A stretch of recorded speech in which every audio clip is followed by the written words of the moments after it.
Good to see you, everyone. My name is Robbie Howell. Thank you very much for your patience over the last 2 weeks. I have been flat out with my Kickstarter campaign, but at long last, we are back with a new Theorycraft, this one a collab that has been at least a month now in the making with the fantastic Tomáš Staněk. You guys might remember him from the Silesians build we did a while back. He is a master of all things Western Slavic, and he came to me a little while ago with an idea for a civilization that I knew nothing about before I started this channel, but has come up a couple of times in history sections as I have reviewed the histories for other civilizations that I have covered on this channel. I am talking about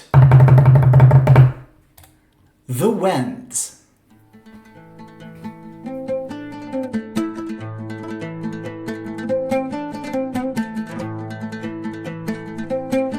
Yes, indeed, the Wends. A Slavic people, but very far removed from the Slavs that we see in-game right now, hence why they are somewhat derived from the current Slavs civilization, though they are deeply connected to a lot of prominent civilizations that have been in this game for quite some time. As always, if you want to see disclaimers or my philosophy going into theory crafting processes, take a look on the screen right now. And if you didn't know, I am currently in the process of running a Kickstarter for my tabletop role-playing game Enclave. It's a really special game that means an awful lot to me. Take a look. Kickstarter is linked in the description down below, as is my second channel where I talk all about diceless tabletop role-playing games. And for this particular Wends build, make sure you take a look down the description below as well if you want to see a civilization doc with all of the sources that Tomáš and I used. That and the Discord server for this channel can be found down in the description as well. Let's move on to Wendish history. You might not think of Germany as being a home for Slavic peoples, but oh, it certainly was, especially prior to the High Middle Ages. Now, the first uses of the term Wend can be attributed back to the Romans well before the AoE2 relevant time frame, and it was very much an umbrella term, but by around the 500s AD, a distinct diaspora of Slavic peoples started to arrive en masse in central and western Germany. They were largely a collection of disorganized tribal peoples, but they colonized the waterways and marshlands surrounding them very thoroughly over the next 100 or so years, eventually establishing a major foothold for themselves that was loosely connected by a network of fortifications called gords, which again, if you've seen any of my other Slavic builds, you might be familiar with that term. Now, once the 7th century rolled around, so 600s AD, Wendish warbands started to get a lot more bold. They started to raid their Germanic and Frankish neighbors far more frequently, and according to some sources, even penetrated as far as Holland in the Netherlands, though the validity of this might be a little bit dubious. The Wends had many different tribes, of which the three most prominent were the Lutici, the Obotrites, and the Sorbs, not of course to be confused with Serbs. And all of these Wendish peoples tended to congregate in the area around and to the west of the Elbe River and the Saale River, which is a tributary of it, ranging as far south as the Danube in many places. Now, while the Wends were quite extensive, they were not organized, and soon began to butt heads with far more organized neighbors. Specifically, they had other Germanic rivals around them, such as the Saxons just to their north, but they also had the Franks at their west.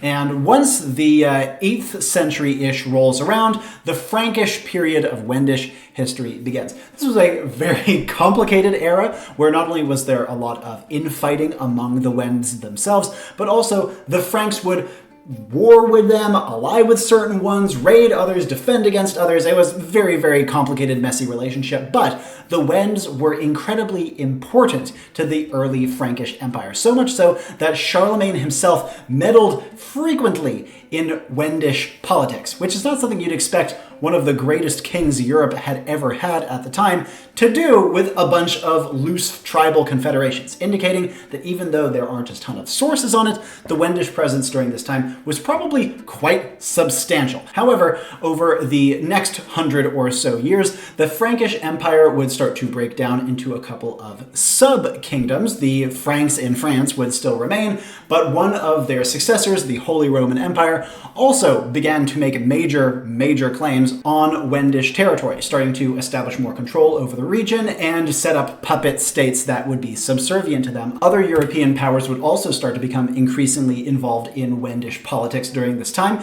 You had the Moravians, later the Bohemians, as well as the Poles, all of whom would at one point or another fight against or ally with one of the many Wendish tribes.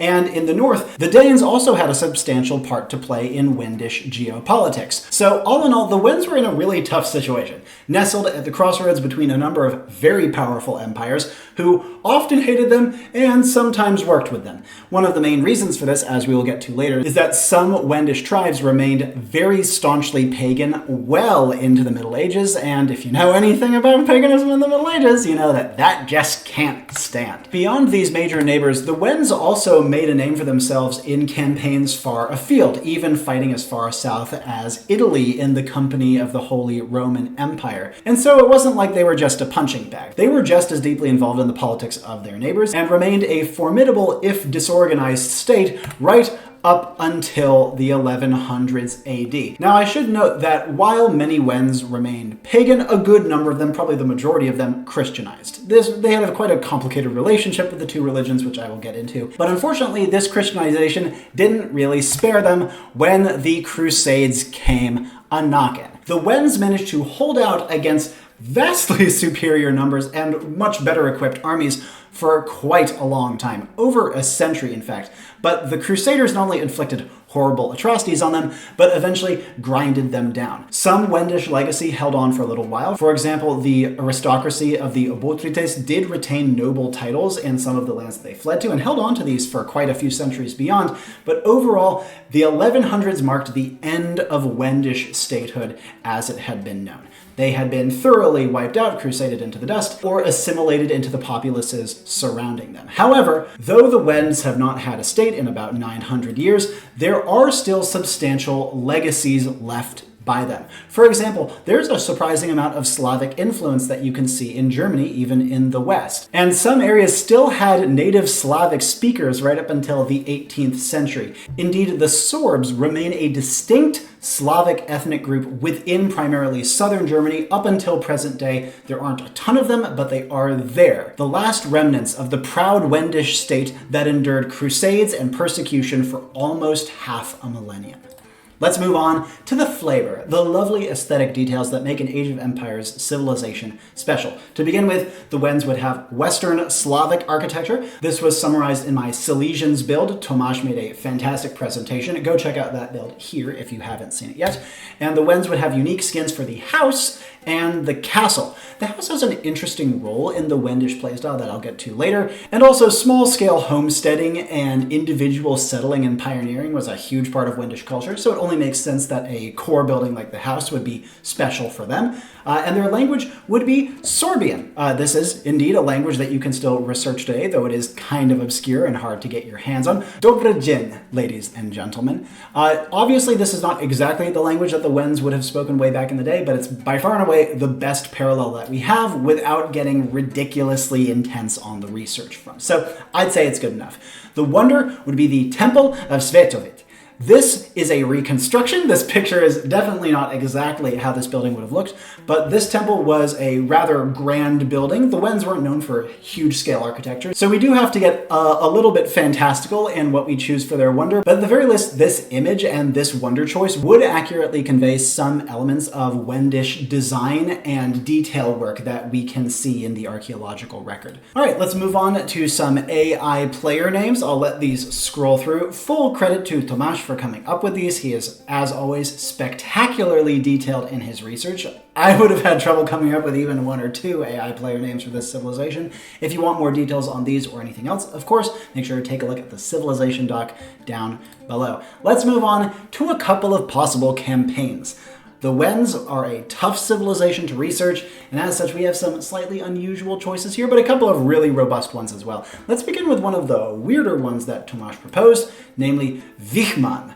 Now, Wichman was not a Wend. he was actually a German, one who fled to the Wends for their aid during a succession crisis. This led to a long-term drama between Wichmann and the Wends. Initially, he was rather well received by them and promised all sorts of great things, but as the succession conflict went on and it was clear that he was on the losing side, the Wends quickly turned against him and eventually considered him an outright traitor, leading to his capture. But he was also fighting against some of the Wends' most hated enemies, such as the tyrant German ruler Gero, who would be not only a great antagonist to a Wichmann campaign and kind of let you play a bad guy against a bad guy, but would also be a good chance to show off some of the Wendish struggles against Gero before Wichmann came into the picture. Definitely an unconventional campaign, but I think that playing as a villain is a really underrated way of designing a campaign and could be a lot of fun. It's a shame he isn't himself Wendish though, but the same cannot be said for the next two, beginning with Mistiewoy.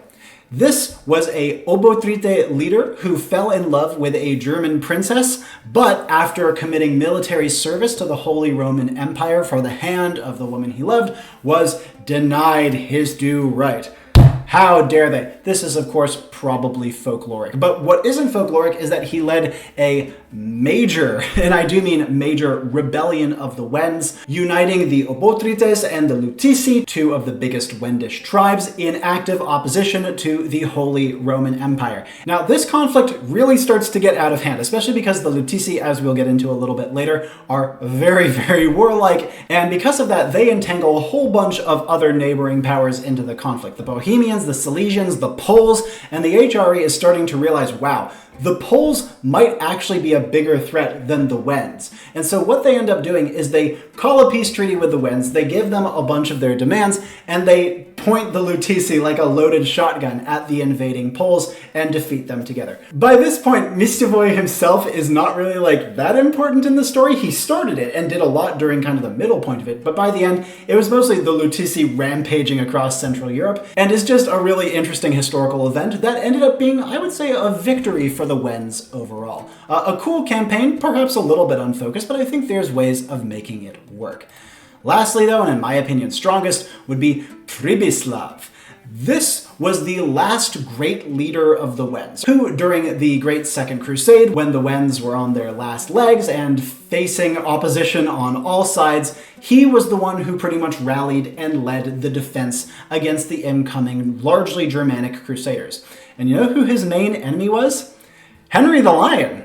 Everyone's favorite punching bag. We love hating Henry the Lion, and he would be a huge antagonist in a Pribislav campaign. Not only would this campaign be a great way to show some of the devastation and horrors that were inflicted on the Wendish people to add something of a serious and grounded note, but it would also be a way to show off the absolute courage demonstrated by Pribislav and the huge victories that he managed to earn in the face of intense opposition. He did end up losing, as you would expect, but Pribislav himself managed to survive the conflict, his lineage living on as German dukes. Really interesting character. I think he'd make a perfect Wendish campaign protagonist. But enough talk of theoretical campaigns, let's take a look at where the Wends would fit into existing campaigns.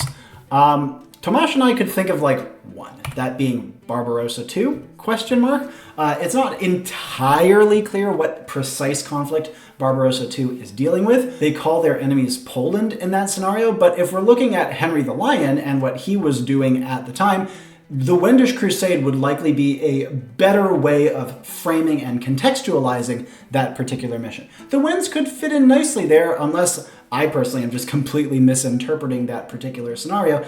But other than that, we don't really have any other good options. Maybe you could slot them in for the Teutons or the Slavs or the Bohemians in something in one or the other scenario or campaign, maybe in Jan Žižka or something. Not really a civilization that's going to have a lot of places in the current game. But that doesn't mean it doesn't belong in it. I still think it would be a fantastic fit. Now, let us move on to major themes.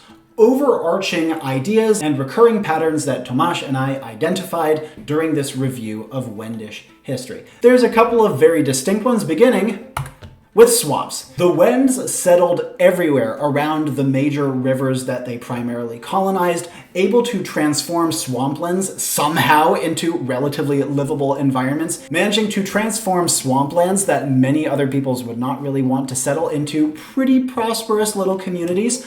They were, of course, very deeply tied to three rivers, the Elbe and the Saale, as I mentioned, as well as the Oder, which I didn't mention earlier.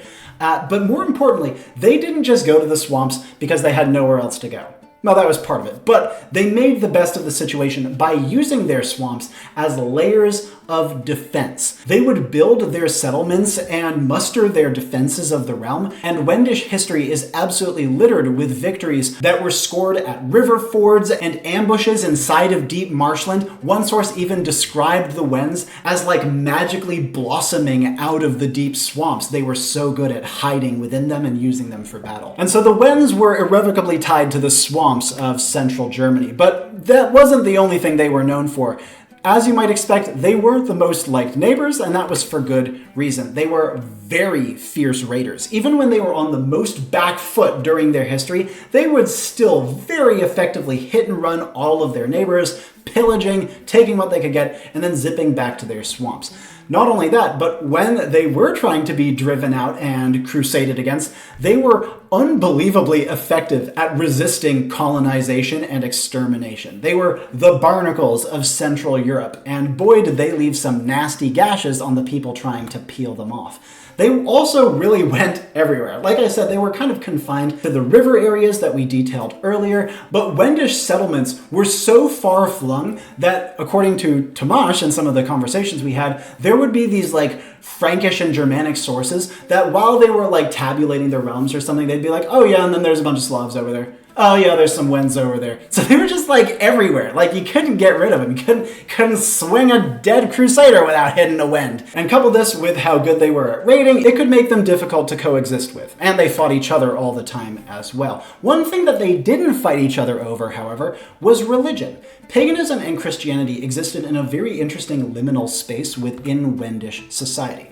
They were relatively harmonious. There were many examples of, for example, a Wendish pagan king ruling over largely Christian people. There were successions of a Christian king passing on the crown to a pagan king with no bloodshed at all. Where do you hear about that? Normally it's, oh, the pagans hold out and then Christianity conquers or something like that. But no, the Wends totally accepted and embraced both religions. And they adapted their paganism to have more Christian elements and their Christianity to have more pagan elements and vice versa. A really interesting cultural dynamic. And of course, certain tribes like the Obotrites were much more Christian. Other tribes like the Lutici were very, very pagan. And so while there was this great cultural exchange between Wends, they were, of course, very persecuted, specifically the Wendish pagans were persecuted by external Christian forces. And a lot of external Christians didn't like Christian Wends either. But this wasn't a universal. In fact, a number of contemporary Christian sources talked sympathetically about the atrocities suffered by Wendish pagans. And when the local monks are saying that your crusaders are doing some fucked up shit to de-paganify the area, you know you are doing something wrong. Don't get me wrong, religion was still very prominent. The Lutici, for example, carried standards of their gods into battle, and yet they still were not proselytic, which I find to be fascinating. But that didn't stop them from getting crusaded out of existence, not even close. Which is a crying shame, but pretty par for the course for the era of history that we study. And with that, we come to the end of this history section for the Wends. Thank you guys so much for watching. If that's all you were here for, please remember, as always, to like and subscribe. A huge thanks to Tomáš Staněk for all of the work that he did on the history section in particular. He obviously made great contributions later to the build, but seriously, I could never have tackled this civilization without his fantastic help. But if you, like me, love Age of Empires and want to see what Tomáš and I have done with the Wends to implement them in game, let us move on to the game mechanics, beginning with some necessary updates. Say it with me, friends. I love regional units. And as such, the Wends have a litany of them that you'll recognize from former builds, beginning with the gourd. If you've seen any of my former Slavic builds, you'll know a bit about this building. We'll go through it very, very briefly. It's like a crepost, but it's buildable from feudal age and it's substantially cheaper. However, you can only make it within the line of sight of existing town centers, castles, or other gourds that you have, meaning that's strictly defensive. It also is able to train and upgrade the Družinic line as well as Petards in addition to your castle. And like I said, it's quite cheap. It costs as much wood as a barracks and as much stone as a tower. Now, what are Družinics, you might ask? This is another Slavic regional unit that the Wends actually have unique upgrades for. Normally, the Družinic would upgrade to the Boyar Scion and then the Boyar. So the Družinic is a very strong infantry unit that's trained at the Gourd or the castle from feudal age. The Družinic can win 1v1 versus literally any feudal age unit, and its upgrades are not far off in terms of their power level as well. It's not too expensive, and it can even be tasked to mount up at the stable, transforming permanently into a cavalry unit for an additional gold cost. It's also tankier in the cavalry form. Now, the Vetenici Scion and the Vetenici are the Wendish unique variants of the Družinic's upgrades. They are weaker than their Boyar equivalents, but they're a little bit faster. They generate resources while they fight any unit or a castle or town center. And most interestingly, if you have a Vetenici garrisoned in a building, you can hold Alt and right-click on it, and you delete the unit and regain its cost in full. This means that the Vetenici, while still being a very respectable unit statistically, serves a unique economic purpose for the Wends, able to get them some resources and then be gotten rid of without having to commit to them hugely within your army. I should note that the Družinic line, including these unique variants, can only have a finite number on the field at once. That's the main downside of the unit. In feudal age, you can only have like 3 of these guys, and if you max them out all the way in imperial age, you can have something like 20. I think I changed numbers on the Vetenici. I think you can have more of them than normal Boyars, but I can't remember off the top of my head. So go check the civilization doc if you want details on those. The Družinic, including the Vetenici, are 45 food and 45 gold and cost 20 gold to mount up at a stable. Now, in addition to these two Slavic regional units, the Wends have another set of regional units, those being Scandinavian regional units, the Viking line. Now, they don't get the final Jomsviking upgrade, but they do have the normal and elite modes. Now, the Viking is trainable from Dark Age at the barracks. Normal Scandinavian civilizations like the Danes have the Viking as their starting scout. The Wends do not. This is just something that they can train for their own purposes in Dark Age and onwards.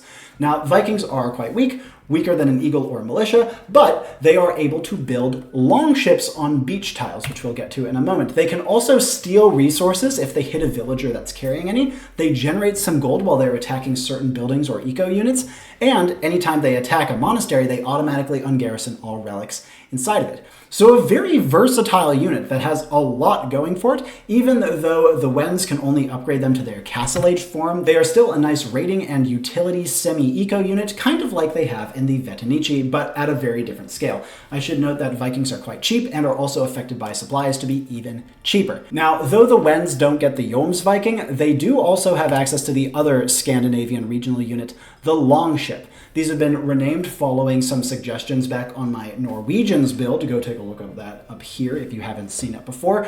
This longship line begins with the Karvi in Dark Age. You can upgrade it to the Longship in Castle Age.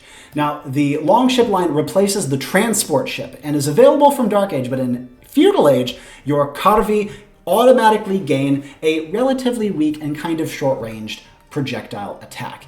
It shoots a couple of different javelins out, kind of like an existing longship, but again, much shorter range, much lower damage, and you're shooting javelins. And it is a little bit flimsier than a normal transport ship, but a good deal faster. I should note that it is only able to shoot while it is loaded until you upgrade it from a Karvi to a longship. Now, the longship line is substantially worse than the galley 1v1 against any ship, besides maybe a fire ship, and overall is mostly meant to be a troop transport that's faster and has combat utility, which does put it apart from the normal transport ship, as well as being overall cheaper in terms of resources. It's a very fast raiding unit that can really make a difference, especially in the early game, or for things like dropping your units on island maps and stuff like that. And so, with the Wends having access to this, as well as the Viking, it gives them even more tools tools for raiding, especially on water and hybrid maps. And with that all being said, let's move on to an overview of the Wends. The Wends, an interference civilization. And yes, this isn't a tag you'll see on existing civilizations in-game, but the way I see it is if we're going to have defensive class civilizations, what's the best comparison? You can't call it an offensive civilization because almost all civilizations are to some degree offensive, so went with interference, something to meddle with the opponent's game in ways beyond just attacking them. And the Wends are very, very good at that. First, bonus. Wendish buildings spawn fen, to which Wends and allies are immune. Fen is a new type of terrain, similar to cracked earth, that not only makes buildings easier to destroy, but makes them dramatically harder to build and completely prohibits the building of farms. Now note though, that the Wends and all of their allies do not get affected by this penalty. So you can spread Fen to your heart's content, knowing it will only meddle with your enemies. Fen works kind of like creep in StarCraft, if you're familiar with that.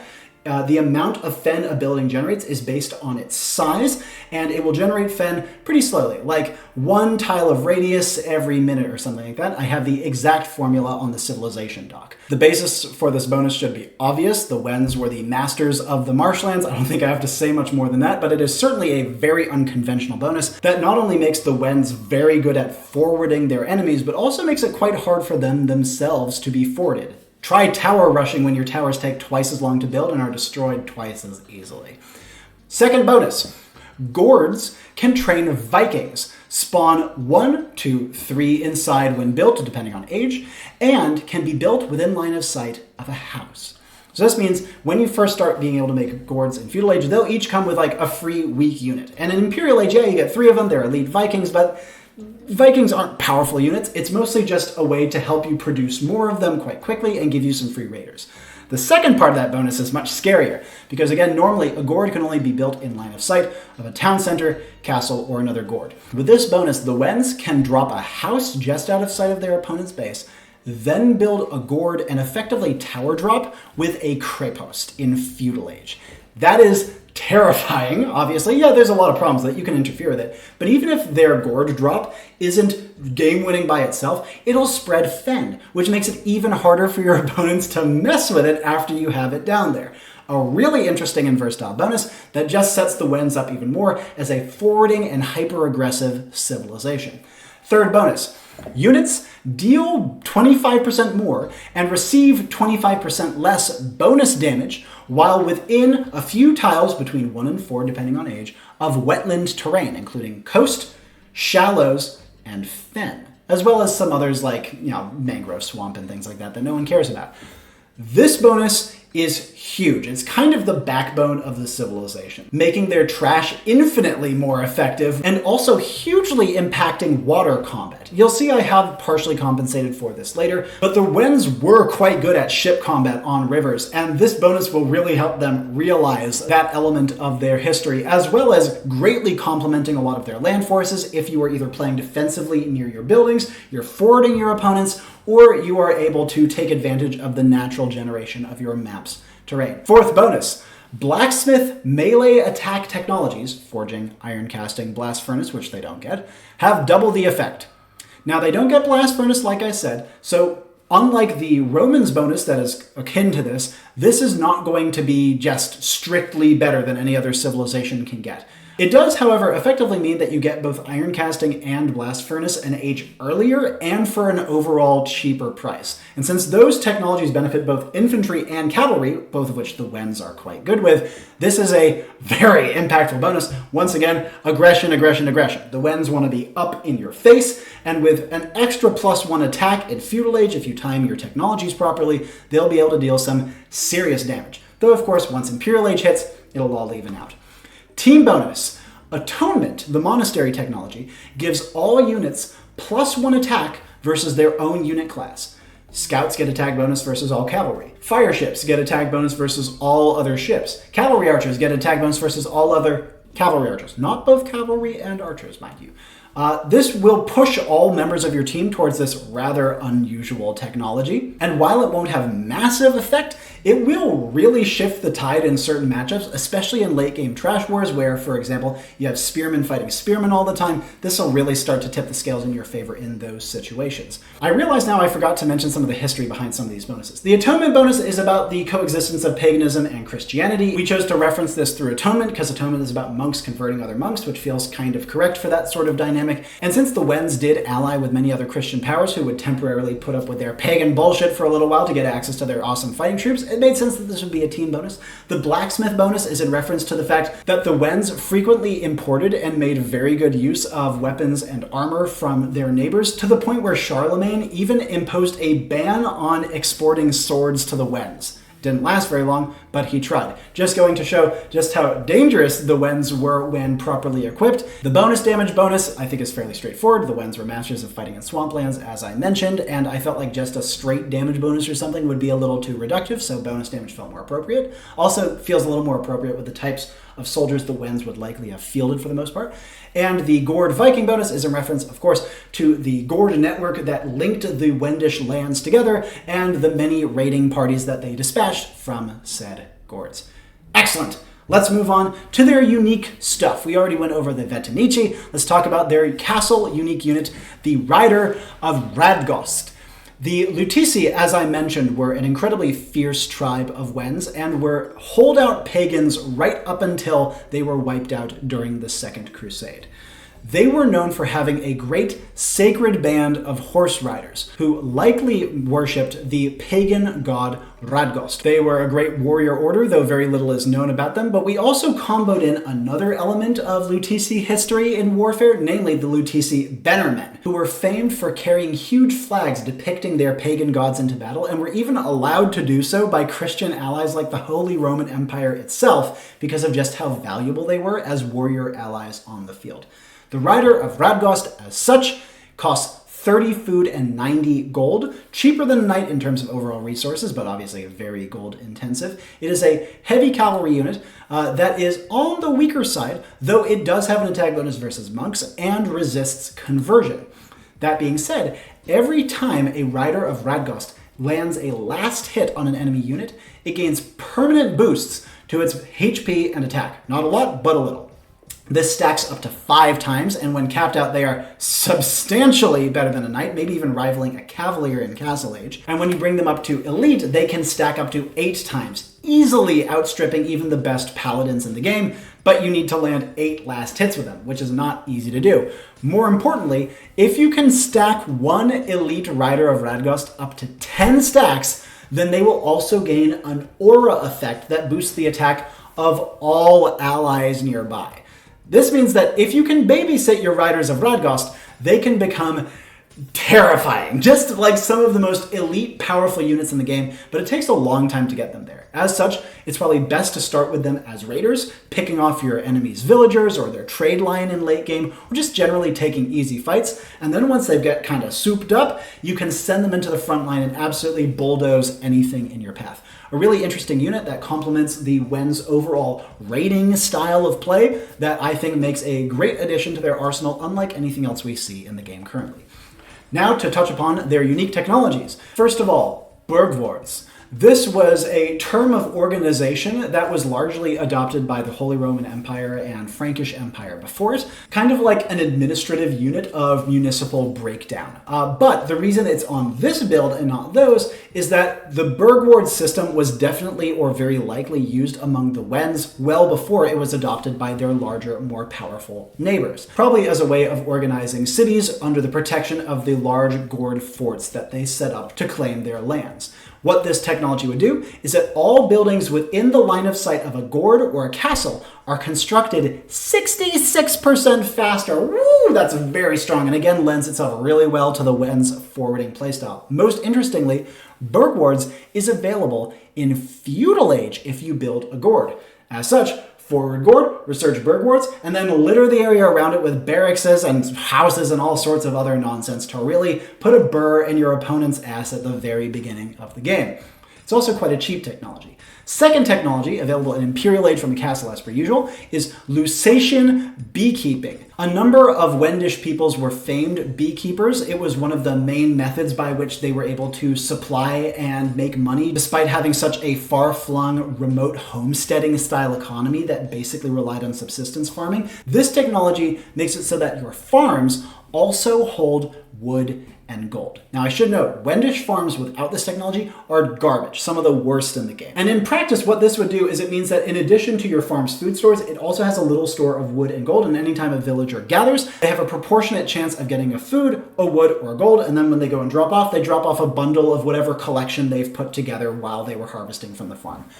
This will make it so that overall, the Wends food economy becomes less efficient in late game because obviously one farm is not going to produce the same amount of food because it's also producing gold and wood. However, you can commit a lot more of your economy to farming once you pick up this technology. In fact, farms can't quite replace themselves based on their wood income, but they can to the point where you need many fewer lumberjacks, and it makes it so that overall the Wends late game economy is extremely resilient and long-lasting, even if it's not super duper efficient. As always, if you have any questions or want to see more about any of these bonuses or uniques, take a look at the civilization doc down in the description. And with this all out of the way, let's take a look at the tech tree for the Wends letter grade style, beginning with their infantry. It's a B+.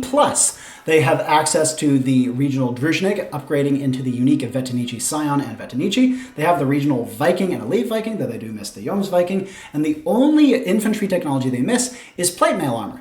They also have a number of tangential bonuses for their infantry. Their blacksmith bonus obviously gives them a great power spike for their infantry in feudal and castle age. Their atonement bonus lets their infantry be slightly more relevant against enemy infantry. And their wetland bonus not only lets their infantry better resist enemy attack bonuses, but it also makes their spearmen in particular very, very deadly against enemy cavalry, as much so as Bohemian spearmen would be. Overall, strong infantry tech tree that doesn't have quite enough specialization to merit an A- in my eyes. Archers, it's a C-. It's not great. They don't have access to a bunch of key late game units like the Arbalaster, Hand Cannon, and Heavy Cav Archer. They also lack Thumb Ring and Ring Archer armor. Blech, terrible archers. But their elite skirmishers are pretty good, benefit a lot from that wetland bonus, and you can still make crossbows work pretty well thanks to a lot of their tangential bonuses just by itself. Moving on to cavalry, it's a B+. Once again, they have the Druzhnik line, which, like I said, can mount up at a stable to become cavalry units. Their Rider of Radgost is a very interesting cavalry option, and the only cavalry tech they miss is the Paladin.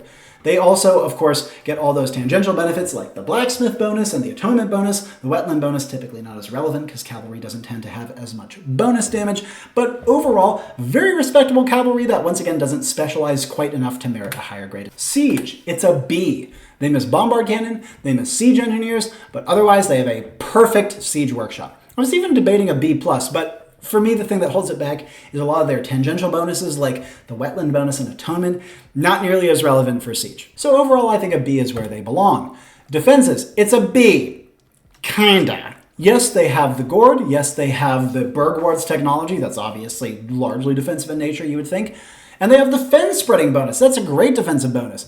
And the wetland thing. So when you're fighting on the defensive side near all your fen, your guys deal more bonus damage and take less. But they have such a bad university. I couldn't even list out all the technologies they miss. It's such a bad university.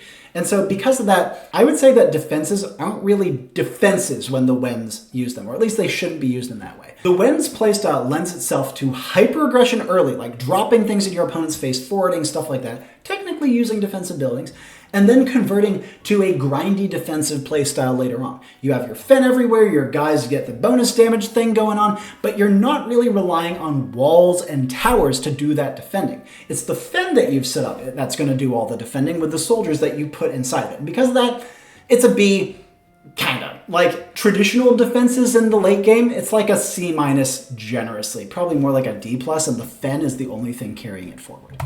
Economy, it's a C. It's honestly not great. Lusatian beekeeping is a useful and interesting option late game. They have their Vetinici, which are kind of economy units. They generate you stuff. The Viking is also kind of an economy unit, but they miss a lot of ecotechs, including heavy plow. That's so bad. Compensated for in Imperial Age once you get Lusatian beekeeping to some degree because, ooh, look at how efficient your farmers are, but man, heavy plow really, really hurts to miss, as well as some other tangential ones as well. The Wends really are trying to get an economy from other sources beyond just harvesting resources. You're trying to raid your opponent, you're trying to slow them down and weaken them so that you don't have to outcompete them resource for resource. And in the late game, you're trying to go the distance rather than produce resources fast. And so in summary, I think a C is probably about fair. Their levies, on the other hand, are excellent. And I'm looking at levies here. Levies is, of course, my term for trash units. And so the levies grade is talking about how good their trash is, especially in like a post-imperial trash war sort of context. Lusatian beekeeping by itself makes their levies grade pretty high because it means that you can grind out your opponents really effectively with farms that are producing gold and largely paying for themselves. It's just slow, and slow does suck, but in post-imperial age it's not a big deal.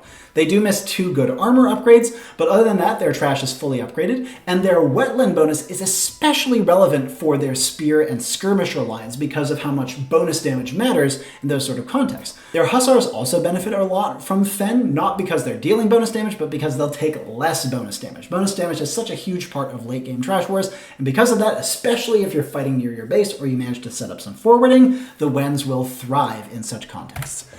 Dock, it's a B+. They have the long ship line, of course, which is quite nice. They do miss cannon galleon, fast fire ship, and most importantly, careening. Careening really hurts to miss. But, wow, the wetland bonus and atonement are super relevant in water fights. The wetland bonus, because bonus damage is such a huge part of how water dynamics work in Age of Empires, and also because wetlands, namely coasts, which do count, are everywhere on water maps. And atonement, because once again, just gives you a bonus damage versus your own unit type. And what are ships going to be fighting most of the time? Ships! So the atonement bonus will always be relevant and pretty much gives a +1 attack on all of your ships. So, flawed, and there are some serious weaknesses in their navy, but they are going to be deceptively strong on water and probably have some really good power spikes. More than anything else, it's critical that you take positioning into account when you are facing the Wends on a water map. And lastly, monks. It's a B. Atonement gets extra relevancy, which is nice, and they only miss theocracy and faith. They have redemption, block printing, most of the important stuff. You'll use monks. Yippee-ki-yay. Let's move on. Playstyle. How do I envision this Wendish build will actually play out in game? Well, to start with their early game, you're going to be hyper-aggressive. Your only goal in the early game as the Wends, unless you can pull off a cheeky win, is to spread Fen. Get it everywhere. Make it hard for your opponent to build, and give yourself a nice base of operations for your units to start to take advantage of the bonus damage stuff. Also, remember, if you do a house drop, you can build a gourd right in your enemy's face, start spamming out Druzhiniks, get some free Vikings, and also research Burg wards to set up things like forward barracks and towers and stuff like that way more effectively. Hyper-aggression, hyper-aggression, hyper-aggression. And also, you even get that really nice forging power spike, which will put your melee units well above any opponent's melee units until they hit Castledge, at which point you have an even better power spike. Additionally, your early navy is quite strong as the Wends. You have the Carvi, of course, but even just things like your fire galleys and your galleys are going to do some great damage because of how much bonus damage they have even in the early stages of the game. On to the mid-game. You largely have the same playstyle, but now you want to crank up the rating. You obviously were doing a lot already, but now that you have all that nice Fen down, you can take advantage of that Fen to go and send out raiding parties. Your enemy's spearmen are not going to be nearly as effective if you are fighting in or near Fen, and as such, your cavalry can take great advantage. Your crossbows are pretty good because they're harder to answer with skirmishers, and they'll deal bonus damage to spears and pikes. You also have Atonement, which combos great with Fen. The reason being is that the bonus damage granted by the Fen rounds up. And because of that, that +1 you get off Atonement will automatically become +2 if you are fighting in or near Fen. So if you have crossbows fighting enemy crossbows and you have your guys on Fen with Atonement research, that's +2 damage on all your crossbows. That's absolutely huge. That's like if your crossbows had Bracer and Chemistry. Now, you also have another great power spike with your Iron Casting. That being said, even though you have all this great damage, your guys are fighting well beyond their pay grade, your eco is going to start looking real shaky around this time. If you're not winning severely, or you're not making money off your raiding through things like your Vetanici generating resources and your Vikings, you're going to be in a really tough shape. into the late game. But I will say the Iron Casting Power Spike does allow you to do a lot of more conventional stuff in addition to raiding. Just having knights with like 2 more damage than anyone else is tremendous, though of course a little on the expensive side. Late game, you are going to be converting to a defensive playstyle. You had your fun with the hyper-aggression. Now it's time to go back into your swamps and defend. Your trash are going to be really hard to dislodge inside of Fen, and you can grind out your opponent's late game to the point where even though your economy is slow, it should outlast them. It is very resilient after all. You'll probably have more gold than most civilizations into the late game, and your villagers will not have to be chewing through nearly as much wood as they normally would be. And your Vetonician stuff will still be generating you some tangible resources. Your water in late game also remains deceptively strong. Yes, missing creating sucks. You know what doesn't suck? Getting like +3 damage on everything when you're fighting on the coastline. That is insane. Plus, you have your atonement thing. It's disgusting. You can do all sorts of crazy stuff. It's just a matter of whether your opponent can smash you to pieces before your weak economy starts to stabilize. And with that all said, let's move on to the loose threads. Some of the final questions and stuff that didn't really remain unresolved as Tomáš and I were finishing up this build, beginning with some uncertainties. Spreading terrain. It's not really a thing in Age of Empires. I think it's a great mechanic. I think that it's certainly not unprecedented in other RTSs, but very new to this game, I think it's still cool, and I think it very much fits the civilization. This is also, more notably, just a very dramatic design. Having a civilization that focuses so much on hyper-aggression and then converts so much to defense just might be a bit of whiplash for people. I don't know whether it would be hated or beloved because of that. I'd like to think it would be quite well liked because of how quirky and fun it is. Also, I think more likely than it being too oppressive is I think it would be too weak. Having a weak eco, especially a weak early game eco, or like a neutral early game eco, can really scupper a lot of Civ's viability. And it is very reliant on raiding, which can be hard to do, especially at lower levels of gameplay. And while it is very resilient late, that doesn't really matter if it's not churning out enough resources to produce a serviceable army for you. So I'm just not quite sure whether the exact balance is here on this one in terms of their eco design specifically, but man, I still love it. And it's very, very fitting for the history. The Wends were far from economic powerhouses historically, and I think that the build does a great job of representing them in that and many other respects. Let's look at some table ideas and then we'll wrap up. So, some stuff that didn't quite make the build. What if, instead of Atonement giving bonus damage, it was free and reduced monk conversion resistance? Same as my build of the Persians. Go check that up here if you haven't done it yet. I will say I didn't do this on the Persians, but it was also a table idea for that civilization. Just felt kind of lame. I thought the bonus damage one comboed better with the Fen. What if villagers tasked to build moved 20% faster while going to build? Helps the forwarding playstyle, makes sense for their kind of like colonizing and homesteading sort of thing. Just couldn't quite find room for it. I think it's a really cool bonus though, and if we felt like we needed a little bit more eco-oomph on the civilization, this might be a way of sneakily giving them a little bit of a boost in the eco department. What if deleting a converted unit restored all faith to the source monk? This was a very sneaky one. I decided not to go with it because, again, the Wends weren't a very proselytic people, and therefore I didn't really feel like it made sense to give them a monk bonus, but I thought it was kind of a cool way of representing human sacrifice elements of Wendish paganism. Interesting nonetheless. Another idea is what if Vikings were trash units, costing wood instead of gold, but could only be trained once you hit your Druzhnik cap. And maybe Vikings could even mount up. Wow! We loved the idea, Tomáš and I, of having the Wends be this civilization that had both Slavic and Scandinavian regional units. And this could have been a cool way to help make their Vikings stand out and feel more unique. But as is, I felt like the Vetonici was kind of covering the same ground, though of course you can hybridize the two to all sorts of degrees. What if houses could each create a very cheap or even free miniature farm, like right next to them, that the villager would drop at the house and would be like way slower to gather from, but again, pretty much free.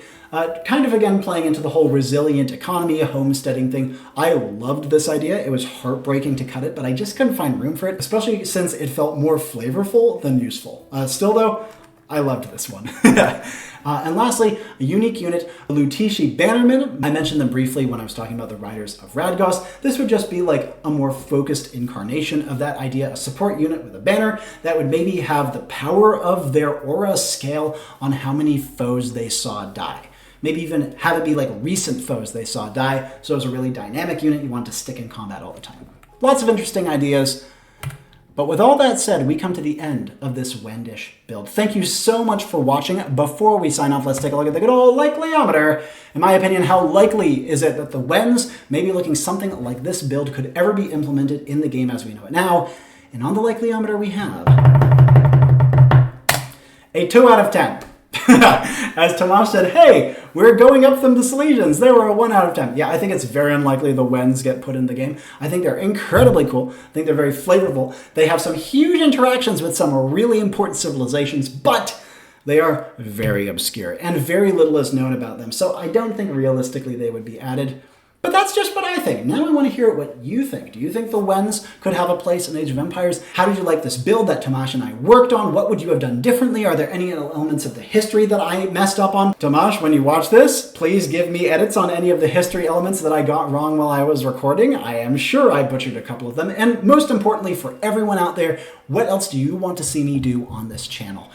I am, of course, still doing my Kickstarter and will be doing so until September 8th of this year. Again, please go check it out in the description if you have not already. It's a game that means an awful, awful lot to me. And because of this Kickstarter, I'm still probably going to be a little bit toned back on my release schedule. Not quite as many builds, a few more kind of goofy side project style videos, but hopefully they continue to be entertaining to you all, and I greatly appreciate your patience. But until we meet again, my name is Robbie Howell, and ciao for now.